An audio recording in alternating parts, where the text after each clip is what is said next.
values are the foundation for our leadership voice. And when someone comes to me and they talk about, I want to find my executive presence, I want to find my leadership voice in my communication, that's where I often start. Welcome to the Leverage Business Podcast, where we believe business success is about working smarter, not harder, leveraging your time and expertise in ways that fit the digital age you and your clients live in today. I'm your host, Jay Allison, author of Leverage Consulting in the Digital Age and founder of the iSuccess Business Academy. And every episode, I'll be sharing insights into how you can apply the power of leverage to grow your consulting, coaching, or other expert services business and create true freedom and independent success with mindset, marketing, and money model breakthroughs. Because when you get leveraged, the sky's the limit. Let's go for it.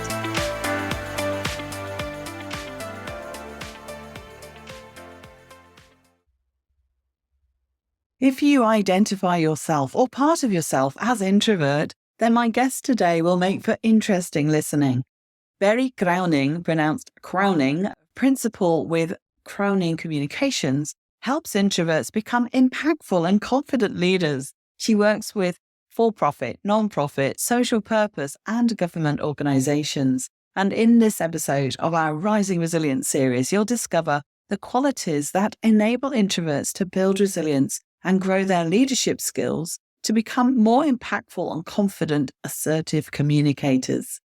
She works with emerging leaders and high-performance teams worldwide with coaching and training programs in the key leadership skills of communication, conflict management, and interpersonal relationships at work. Berry's philosophy around leadership centered on the principles of courage and authenticity. As a seasoned expert in leadership development and communication, executive coach, and introvert leader herself, Berry understands the challenges introvert leaders face in today's loud and demanding world. Her best and most successful clients are starting to work with her in their late 20s, 30s, or early 40s to prepare themselves for a significant leadership role. They're looking to position themselves for a promotion or to succeed in a new role. Very specifically, they're looking to leverage their natural strengths as introverts to be the most effective, impactful leaders they can be. With over 25 years of international experience, in our conversation, Berry shares her innovative approach to building resilience, how to bounce forward so you can turn challenges into opportunities for growth. Whether you're struggling with self-doubt, preparing for a high-stakes presentation, or seeking to elevate your leadership presence, Berry's insights are designed to help introverted entrepreneurs and leaders thrive. This episode's a must-listen for introverts in business who want to leverage their natural strengths or seeking to elevate your leadership presence, your credibility, your authority in the marketplace, and lead with confidence in today's fast-paced, high-demand environment. Join us and learn how to rise resilient as an introverted leader, transforming your entrepreneurial journey.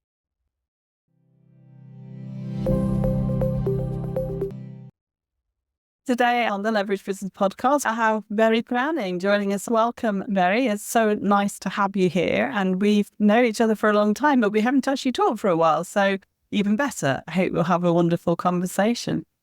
Yeah, Jay, thank you so much for the invitation. And I'm really excited to have this conversation with you and reconnecting with you too. It's been a while.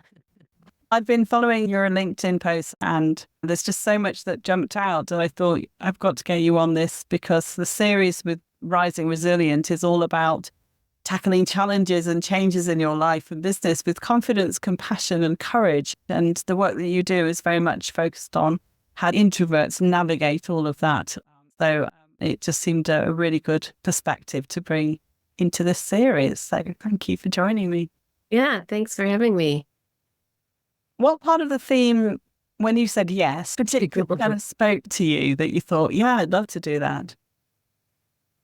Resiliency has been personally for me like kind of a thread in my life, an ongoing thing that connects parts of my life, events in my life. And what I'm also really interested in is how help clients with that. So that resonated with me. The part that resonates about resilience is the bouncing back part, of course, but especially the bouncing forward part. And I hope we get a chance to talk a little bit about that, because resiliency is something that people do, not something that people have. And what people can do is they can bounce back, but then not bounce forward. They stop. And they stop with, okay, getting up, brushing myself off, and keep moving. Right? So that's bouncing back for me. But bouncing forward is really using resiliency as an opportunity for growth. Adversity, not as your enemy, but adversity as an opportunity for personal growth. And every time you get a little bit better at it. Yeah. That's what interests me, is how do people do that, and how can I help them with that? And it's not the focus of most of my coaching conversations, but it does come up. Yeah, it's an element of it for sure. I love what you've just said. Actually, resilience is not something you have, it's something you do, because that's been a common theme, I think, coming through. But bouncing forward is a new idea. So we'll come back to that. Just for context, tell us a little bit about your work, like who you are, who do you serve, what do you do for them? Yes. So currently I work with, or over the last few years, I've been specializing working with introverted leaders on developing effective communication skills. And it is interesting because a lot of leaders know how to communicate. However, introverted leaders hold themselves back because of a piece of confidence or the courage to speak up, or, some things. So I find myself working a lot on helping people with identifying limiting beliefs, working through that. So a lot of about the communication challenges that we have, I'm finding, are internal. So it's internal transformation. It's like, how do we look at ourselves when we're communicating? So that's a big part. I work with people on effective communication, presenting with confidence, high stakes conversations. I have a strong background in conflict management. I've been coaching leaders for over 20 years now, first as part of an HR job. And then about 16 years ago, I started my own business, and I haven't looked back, actually. It's just moving forward and adding more pieces. So I'm helping people with the whole leadership, the people leadership part, the people part of their job.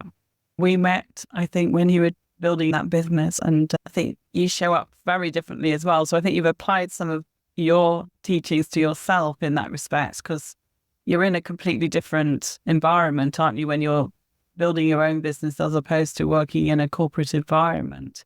Oh, totally different. Yes. I have to say it's one of the best personal leadership development seminars that there is, like for 16 years. That and raising 2 kids as a single mom. So those 2 things really formed me over the years. Yeah. Yeah.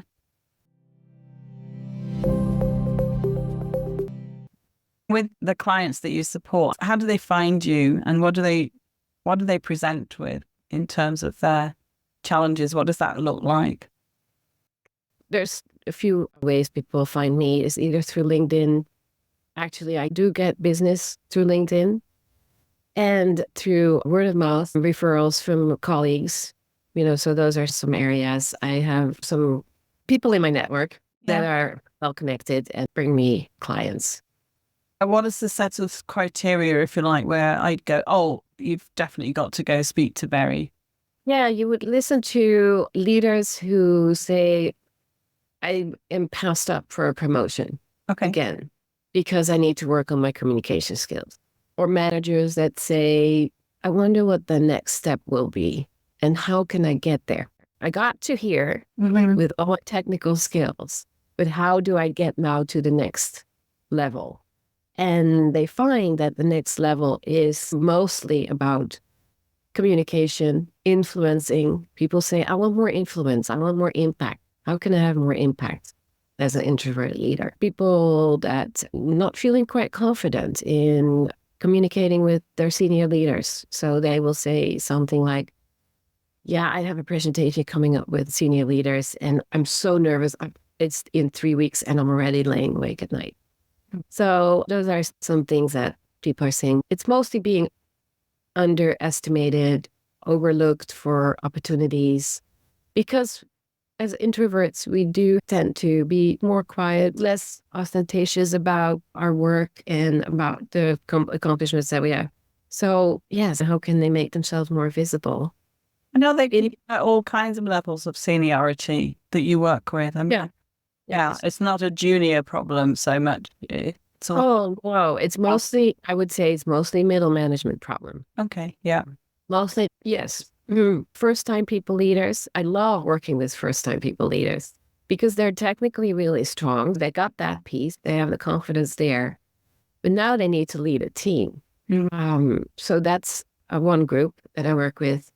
But then I also work with the middle management that now needs to start communicating up and needs to start unlearning some of the kind of more technical skills and be more strategic. More people focused as well. Yeah.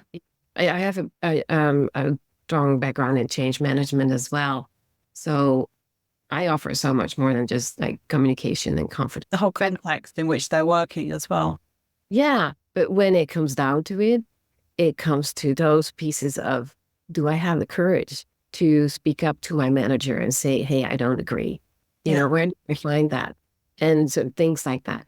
What I'm hearing is there is like the inner game. Yes. Inner work that they have to do on themselves and that courage and, as you say, confidence. But there's the outer work, which is the actual delivery of effective communication, presumably. And then there's the strategic drivers maybe around that as well. Or you have a different way of putting that? What's the framework for all of these different things coming together? Yeah. So there's the bigger picture of the strategy. Yeah. And there's the picture of the details, the tactics, and how do we do it, not necessarily what. And what I work with middle managers who need to connect the two. They need to connect the dots. And sometimes the element is with their peers. Sometimes it's horizontal, that it's not going well, that they like help with, but it's mostly up. So it's mostly because that's a skill that they have not mastered yet. That's an area in the organization that they have not been part of. And so the framework is to look at the big picture. How does that connect with what they're doing in their daily life? And what do they need from inside out in order to make that connection and be effective in that? So there's an element of clarity and there's an element of confidence that sort of come together. Yeah, I can see that. One of the reasons I'm digging in is fascinating because there's so much parity in business owners. They come with all their technical expertise and then they have to be, marketing and doing sales and building a team potentially, managing development work. And that's not the work they've done perhaps in their past career when they've been in a specific role doing a specific job. And often it is very technical. It's fascinating because as an entrepreneur as well, you're definitely all these different hats. And sometimes even that is the outer game and not the inner game. Because if you had a strategy, a marketing strategy, and you had person A and person B, and exactly the same marketing strategy, but one succeeds and one fails. So what's the difference? Because the strategy, the tactics, the playbook, if you like, are all the same. To me, the difference is how the person's approaching it, what their skill set is, what their confidence level is. All of those things. And I think that's the same in this respect as well, of how do you show up? Because that person that's lying there awake 3 weeks before the presentation, it's almost self-sabotage. Yes, it's totally. Yeah, it really. And we have a choice in that. We have a choice where we put our energy in. If you choose to be nervous about something, you can also choose to be relaxed about something. At least that's how I see it. Yeah. Yeah, so we learn it with age and wisdom. I don't know. I don't get quite so worried about things as I used to, but sure. Yeah. Okay, so say you have a middle manager that turns out they've been referred to you or they've found you because they know that they need to do some work on this. And they may well be coming at it from like, I need to improve my communication or I need to improve my confidence, but I'm an introvert, so I have all of these like things to overcome. How would you start with somebody? Like, what would be the steps? What would be your playbook for Yeah. beginning it with them? Yes. So I really look at the person. Where are they at? And what is it that they need? And I don't have like a signature system. I don't have like, this is the first step I walk you through. That's the second step. What I often find myself start with, though, is personal values. We do an activity in which we start with identifying personal values because values drive our behavior. And so, such a big piece in how we're showing up, how we're making decisions, how we prioritize things. And values are the foundation for our leadership voice. And when someone comes to me and they talk about, yeah, I want to find my executive presence, I want to find my leadership voice in my communication, that's where I often start.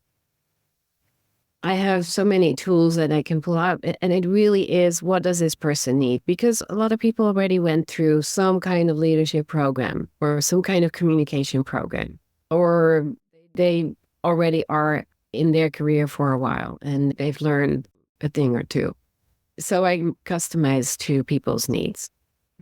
Do you have some typical things that you find that your ideal client, if you like, or your typical client, what they most need help with? What are those needs? Or is it very varied? No, it's not very varied. And that's the interesting thing. And I alluded to that a little bit earlier.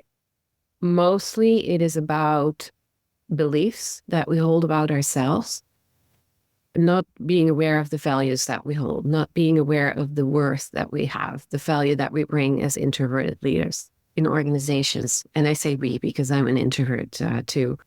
And not recognizing that, not recognizing the innate strength that we have and not seeing the value of that and not being able to make that visible. So I help people advocate for themselves and empower themselves. And I find it's mostly the internal transformation work that we're working on. And then we work on communication tactics. We work on recognizing people with different communication styles and be a versatile leader in that. So we can actually tap into that and come closer to someone's style that might be slightly different than our style. What I really emphasize with my clients is that we don't have to become extroverts in order to be effective. Yeah. We don't have to be more extroverted.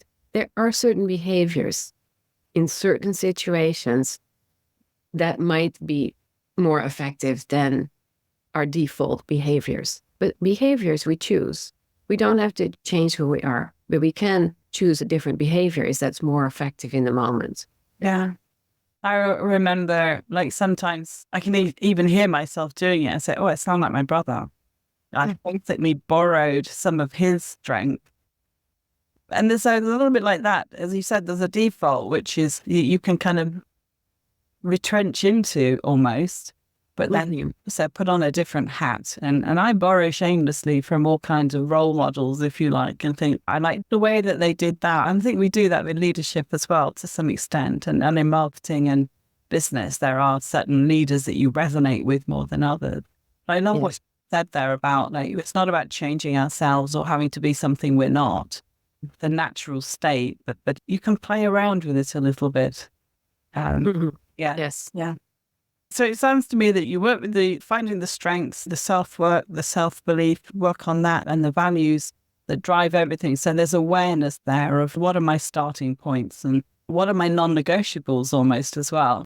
What about quick wins? Because I was imagine that some of this would take quite a while. I mean, you could almost go down like you actually need some counseling because there's some trauma in your life that's causing some of these things. Mm-hmm. A lot of people, they say, I've got this big presentation coming up. What would be quick wins that you could bring to somebody that's struggling to come out of their introversion? Yeah, well, a quick win would be together preparing for a talk, preparing for, let's say, an executive presentation, and go through the 3 pillars for presenting, which is the vocal, the verbal, and the visual. We look at all 3 and we cover them all 3. And we do have conversations about preparation is really 80% of the work in that. So in I would say 3 to 4 sessions, I can really make a difference for people that are nervous about doing a presentation.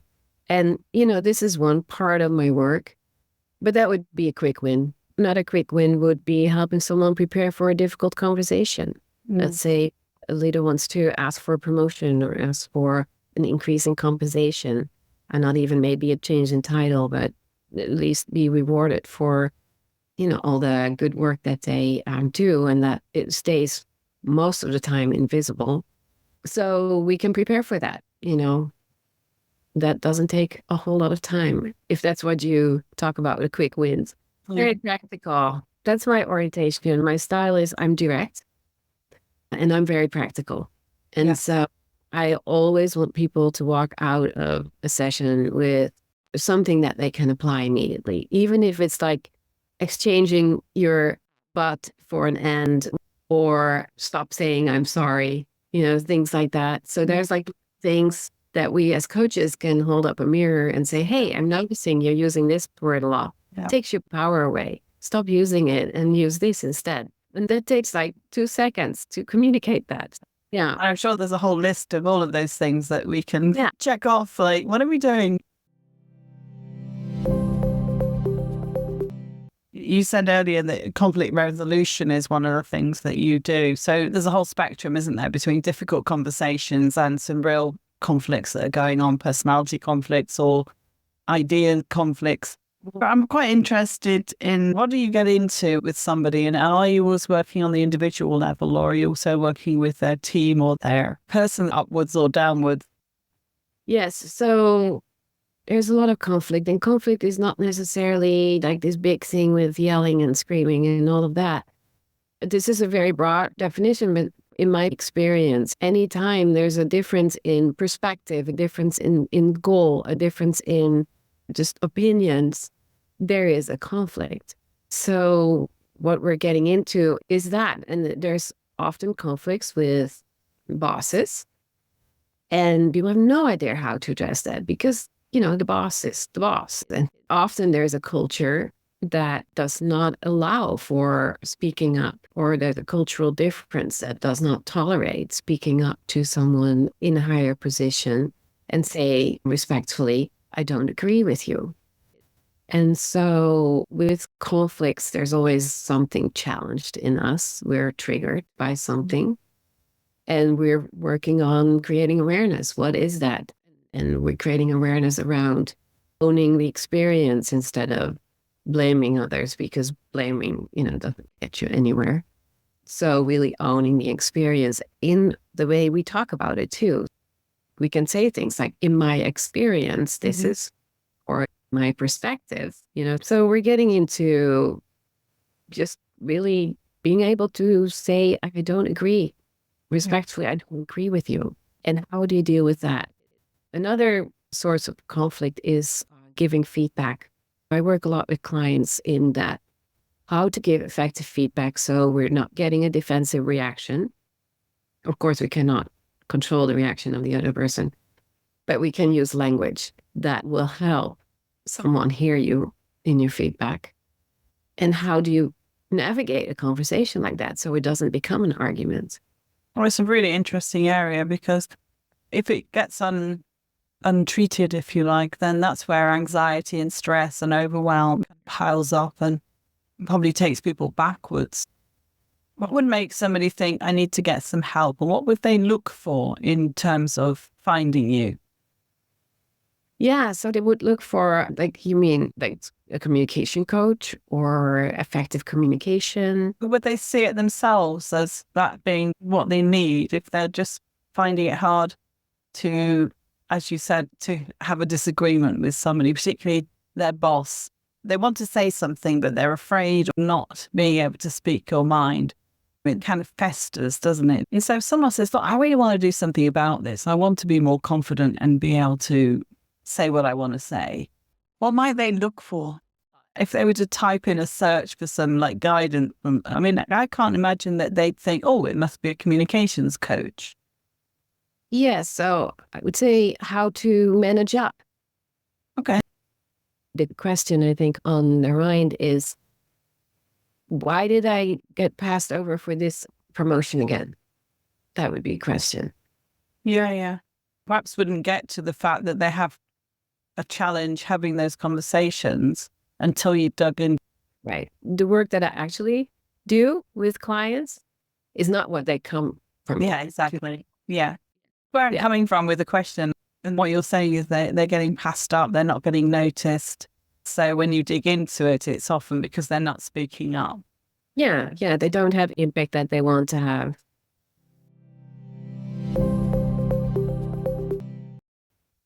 So I said we'd come back to bouncing forward because I think that's a very interesting concept.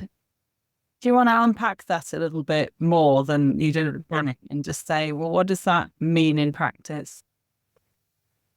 I see setbacks as opportunities for growth. I've Mhm. learned to see that way. And bouncing forward is really about becoming aware and reflecting on what are the lessons here that I need to learn? What's good in this situation? Because we always look at what's bad. We need to do a little bit effort often in looking at what's good, what's the benefit of this situation. When we learn to reframe certain situations and explore meanings, different meanings that we have about an event, then we are able to not only bounce back, but really make a step forward in our growth as a person. And so next time we can actually recover easier, faster from a setback, from like some kind of adversity than let's say 10 years ago or 5 years ago or yesterday.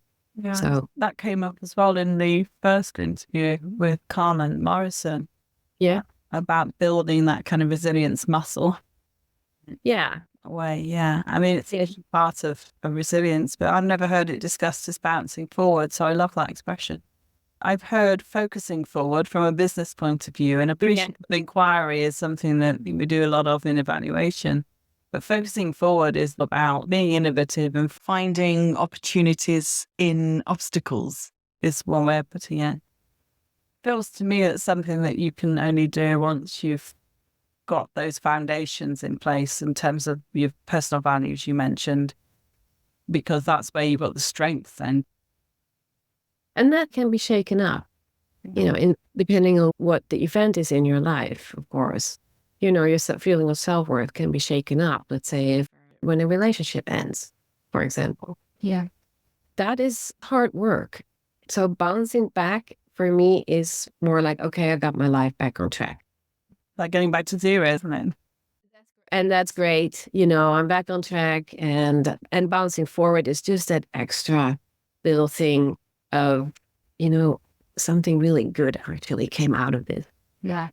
Years ago, I was in a theater show in Rotterdam, and I want to show you this. Can I? We haven't shared the fact that we've got a Dutch connection here. Yeah. Yeah. Betty's from the Netherlands originally, now living in the United States. Yeah. What are you showing me there? Okay, so you're showing me something here on our Zoom. This is a little crocheted puppet, and I got it after this theater exhibit, and it's a little green monster almost. Like, this is bad luck. And so the idea was, what they said was, and what that means is like bad luck, adversity is our new luck. Yeah. Yeah. Yeah. And loved that reframe. And I have it on my desk ever since. I think this is probably 10 years or 15 years ago. I'm sure that's also why we like movies where there's triumph over adversity. It's the same theme, really, isn't it? And seeing opportunities in those difficult times is the ability to see positively and be optimistic instead of just going into a negative spiral around problems. I think it's a really interesting one. I say I'm not a born optimist, but I've trained myself to be always looking for the bright side of life, as the life of Brian film. It can get irritating when people do that a lot, but I don't think it does you any good to only be focusing on regrets and the past and I should have done this differently. I've never been someone like that, but optimism is something I've had to work at. Yeah. Point earlier of like, the default that we have, we don't have to stick with it. We can rise above, which is the whole rising resilient. Yes. Yes. Optimism, a more positive outlook. I do want to make a note about that though, because sometimes we talk about the toxic effect of positivity. I do believe in going through the difficult feelings and all the emotions that come with resiliency building. That's part of that. That's kind of like your rite of passage, is to have that move through you. So that makes sense. I think we do need to do that work in order to bounce forward. Yes. To a more optimistic, hopeful outlook. It's also, yourself more as well by at least staying in that space for a little while and thinking how you responded to things as well. I know you're right. I mean, if you just sort of bury it all the time, then you're just building up sort of dis-ease, as we talked about in previous episodes. So, yeah, I'm really quite curious to hear, what do you do, like as an introvert, as you said at the beginning? How do you kind of work on yourself with this? Do you have a coach that helps you, that does what you do, that helps you? Do you apply your own techniques to yourself? What are the sort of things that you lean into? What I lean into is, as an introvert, I go inside. I find solitude and I reflect, I write, I journal, I process, and I can do that for quite a long time, actually. And that's the caveat, for introverts, is like we tend to overthink. So being aware of that, that's what I do. I have a couple close friends. I do work sometimes with a therapist to talk things through, someone without an agenda that can help me process some of the things, the losses that I encounter, or the adversity. And I take really good care of myself in the sense of what I eat, what I put in my body. So no sugar, no wheat, those are really mood killers to begin with. And then working out, being in nature really helps me. So I do typical, like more solitude type activities. I do have close friends. So a tight-knit little circle of people that I feel comfortable in. And I dance. I dance and I sail. Sailing really is part of a lifestyle. And I kayak. Dancing is like the quick fix to any kind of blues feeling. Really, like, and there's a playlist and you put on the play within like 2 minutes. Yeah. A totally different vibe, totally different energy. I'm not a massive music person, but like that, I totally hear you, because if I just need a bit of energy, then I put that on, and it's a little bit of a solitary dance, like a breakout, where you just kind of go crazy. I'm laughing at myself doing it. It's incredibly energizing. Yeah. Well, if someone would see you, they would see someone that can take a little mini dance party. Sometimes I have to remember to do those things. I was talking on a previous episode, it feels sometimes that you have to force yourself to go out for a walk, because like that, I haven't got time for that. But when you do, it's so invigorating. Yes. Again, builds that muscle of like, these are the things that are non-negotiable for me that I have to do. Yeah. It is, I really designate that as sacred times. Like, my dog passed away 6 weeks ago, and I have been walking every morning ever since. And I can go a little farther, go a little faster. So I walk for 40, 45 minutes in the morning, and it's a non-negotiable. It's the first thing I do. I get out of bed and I go put my walking shoes on and I go out. Those are priorities. And sometimes these things take discipline. If we're like really down, start dancing your living room. That's where it starts. Maybe you need another little monster and like a dance. Yeah. A little appreciate that. Well, yeah.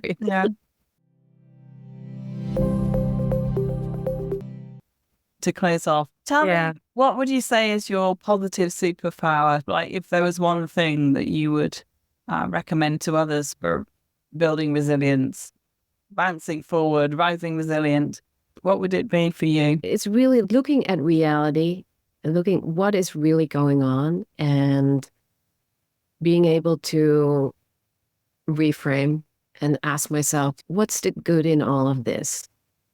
And I do that regularly. what's the benefit here? So it's the mind shift to where one door closes, another door always opens, probably more than one usually. And looking at what are those doors? That's what I really taught myself. And the ability to reframe an event that happens in our life from something that makes us feel really bad to something that makes me feel really hopeful and optimistic. That is a great skill to have. And that has always been my focus. I had to develop that. But I would say, last 25 years. Now it's more tacit. Yeah. Yeah. It's more intentional. It's way more intentional now. Yeah. Well, more natural perhaps as well. That's the thing you go to. Yeah. Yeah. Oh, I love this. This is like very relaxed. And we've gone in lots of different directions. Yeah. Yeah, another way of thinking about resilience from the perspective of those who are more introverted in nature. And then to couple it with communication and leadership, that's super helpful. So thank you so much. Berry Kruijning, everyone, from Kruijning Communications. Thanks so much for this inspiring conversation. I love talking with you. Yeah. I think we could go on a bit longer and get deeper into things, but another time. Thank you, Jay. Thanks for reaching out, and let's keep in touch. Thank you for listening to the Leverage Business Podcast. Want to create leverage in your business? Did this episode provide some insights and ideas to be thinking through? If so, subscribe so you get alerts when the next one's released. If you want to learn more or would like help and support with building a leveraged business that achieves true freedom for you, then head over to jallison.com/podcast to find all the resources and links that go with this show on my website and to join our iSuccess community. And if you're enjoying our content, it would be great if you could pop into Apple Podcasts or the app you listen from and leave me a rating and review. Everyone makes a difference to improving our rankings. So thank you if you've done that already. I appreciate you. So hey, that's it. Thank you for listening. I hope you've loved this episode and have some great takeaways to be thinking through. I wish you a pleasant, productive and profitable week, and I'll see you again next time for another episode of the Leverage Business Podcast.